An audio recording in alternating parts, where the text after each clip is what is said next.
नमस्कार। अभी हाल ही में न्यूज़ में एचएमपीवी वायरस को लेके मतलब अलग-अलग लोगों का अलग-अलग मत है।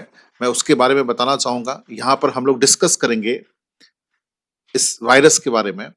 देखिए फर्स्ट है कि न्यूज़ में क्यों है और ये वायरस होता क्या है और कोविड जो हुआ था वो कोविड से सिमिलर किस प्रकार से सिमिलर है और कौन सा डिफरेंस है। उसके बाद अगर ये वायरस है तो हम ट्रीटमेंट क्या कर सकते हैं एंड क्या हमें वरीड होना चाहिए या नहीं होना चाहिए, ये सब चीज़ों पे हम लोग बात करेंगे। देखिए रिसेंटली जो पॉइंट ऑफ डिस्कशन है, रिसेंटली जो न्यूज़ में है, सबसे पहला चीज़ है कि ये एक रेस्पिरेटरी इलनेस है जो कि चाइना में फैला था, ठीक है। And this this link to the human human metapneumovirus जिसको कहा जाता है एचएमपीवी, ठीक है। हालांकि चाइना में होने के साथ साथ वर्ल्ड के दूसरे कंट्री में भी उसका इम्पैक्ट देखने को मिल रहा है। हालांकि मैं बता दूं W H O world health organization के हिसाब से ये एक न्यू पेंडेमिक नहीं है। पेंडेमिक का मतलब डब्ल्यू एच ओ हमेशा घोषित करता है पेंडेमिक, तो ये उसको पेंडेमिक नहीं माना गया है। हालांकि ये हेल्थ क्राइसिस जरूर होगा बट ये पेंडेमिक नहीं है, ध्यान रखिएगा। उससे डब्ल्यू एच ओ का हेडक्वार्टर कहाँ है? डब्ल्यू एच ओ का हेडक्वार्टर है जेनेवा में। ध्यान रखिएगा बच्चों, तीनों ऑर्गेनाइजेशन, एक है वर्ल्ड हेल्थ ऑर्गेनाइजेशन, ठीक है, डब्ल्यू एच ओ, ठीक है, एक है W T O world trade organization, ठीक है, और उसके बाद एक है ILO इंटरनेशनल लेबर ऑर्गेनाइजेशन और एक है WMO वर्ल्ड मेट्रोलॉजिकल ऑर्गेनाइजेशन। ये चारों ऑर्गेनाइजेशंस का हेडक्वार्टर जेनेवा में, याद रहेगा। WHO, WMO और WTO। तो डब्ल्यू जिसका फर्स्ट है और ओ जिसका लास्ट है, तो ये ऑर्गेनाइजेशन जो है जेनेवा में होती है, ध्यान रखिएगा। तो वर्ल्ड हेल्थ ऑर्गेनाइजेशन का हेडक्वार्टर भी जेनेवा में। Anyway then about HMPV virus, ये वायरस है क्या एक्चुअली? ये वायरस देखिए कॉमनली रेस्पिरेटरी वायरस है, ठीक है, जो सर्दी खांस छींकने पे जो चीजें होती है, ठीक है। उसके साथ साथ ये सबसे पहले ऐसा नहीं कि ये रिसेंटली इस साल डेवलप हुआ है, ये 2001 में डेवलप हुआ था, नेदरलैंड में उसको पहले पाया गया था, ठीक है। एंड जो कोविड में जिस प्रकार से फ्लू एक तरह से इन्फेक्शन होती थी, तो ये भी उस टाइप का ही एक तरफ है, सिमिलर टाइप का है। देखो सिम्टम्स क्या है, उस वायरस का सिम्टम्स क्या है? कॉफ कॉफ रहना, फीवर रहना, sore throat, runny nose, wheeze छींकना, ठीक है। तो आमतौर पर ये सिम्टम्स पाए गए हैं, ध्यान रखिएगा। ये देख सकते हो आप, ठीक है, रनी रनी और stuffy nose, cough, shortness of breath, sore throat, wheeze, fever, rash rash आ सकते हैं। आमतौर पर 2 से 5 दिन के अंदर, ठीक है, 2 से 5 दिन के अंदर जो है आमतौर पर ये ठीक हो जाता है नॉर्मली, ठीक है, आमतौर पर, ठीक है। उसके बाद देखो कि ये किस प्रकार से HMPV similar to the Covid, हम क्या कोविड से उसको कंपेयर कर सकते हैं? सिमिलर और डिसिमिलर हम बात करें, देखो वायरस फैमिली की बात करें तो दोनों अलग अलग फैमिली से है। एचएमपीवी जो है पाराहक्सोवाराइड फैमिली से है, वाइल कोविड 19 जो है कोरोना विराइड फैमिली से है। अगर ट्रांसमिशन की बात करें कि दोनों both spread through respiratory droplets and close contact की वजह से होगा। दोनों का जो ट्रांसमिशन जो तरीका वो सिमिलर है। उसके साथ अगर सिम्टम्स की बात करें तो दोनों में जो सिम्टम्स भी ऑलमोस्ट सिमिलर है।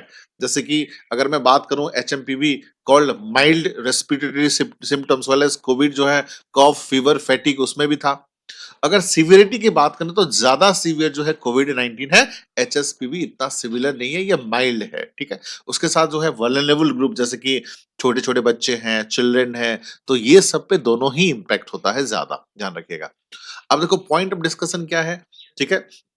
Asymptomatic spread, COVID 19 has more potential of asymptomatic transmission while HMPV is less likely to spread by asymptomatic carrier. उसके साथ अगर ट्रीटमेंट की बात करें तो both lack the specific antiviral treatment, ठीक है, care mainly supportive for the both. But vaccine की बात करें, कोविड 19 का वैक्सीन निकल गया था बट अभी HMPV का कोई ऐसा वायरस नहीं, मतलब उसका जो वैक्सीन नहीं निकला है।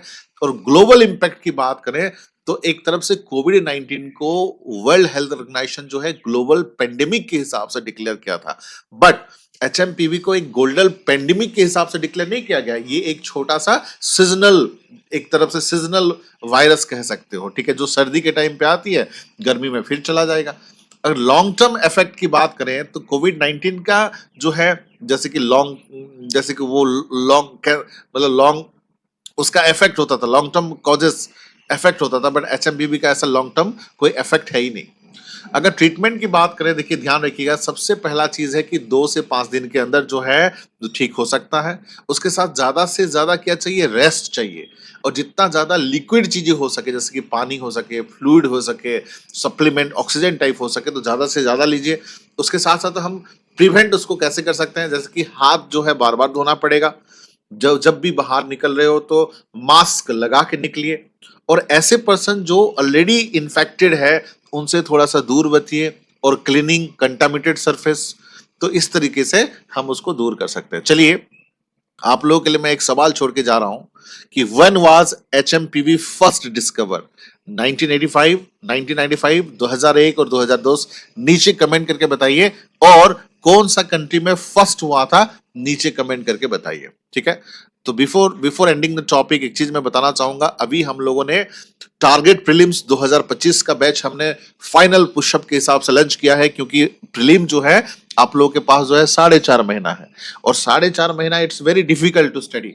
4.5 महीना में हमें पता नहीं चलता कि कैसे पढ़ना है। जब आपका सिलेबस वास्ट हो, history, polity, geography, economics, current affairs, CSAT, reasoning, math, English, और आपके पास टाइम कम हो, तो आपको क्या चाहिए, एक मेंटरशिप चाहिए और प्रॉपर स्ट्रेटेजी चाहिए, ठीक है।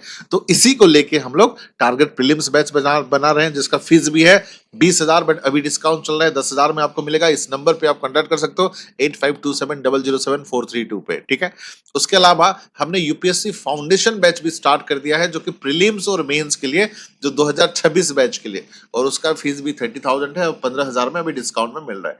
तो ये दोनों बैच के बारे में एक चीज बताऊंगा, वन स्टॉप सॉल्यूशन। अगर यहाँ ज्वाइन किए तो आपको कोई किताब, कोई स्टडी मटेरियल या कोई यूट्यूब वीडियो देखने की जरूरत नहीं है। This is one stop solution for everyone, ठीक है। तो आज के लिए इतना ही, और ये नीचे दिया गया नंबर है, ये डायरेक्टली कांटेक्ट भी कर सकते हैं, किसी भी प्रकार का हेल्प, या इंस्टा, टेलीग्राम या फेसबुक पेज में भी आप ज्वाइन कर सकते हैं, ठीक है। आज के लिए इतना ही। Thank you all, have a nice day, thank you.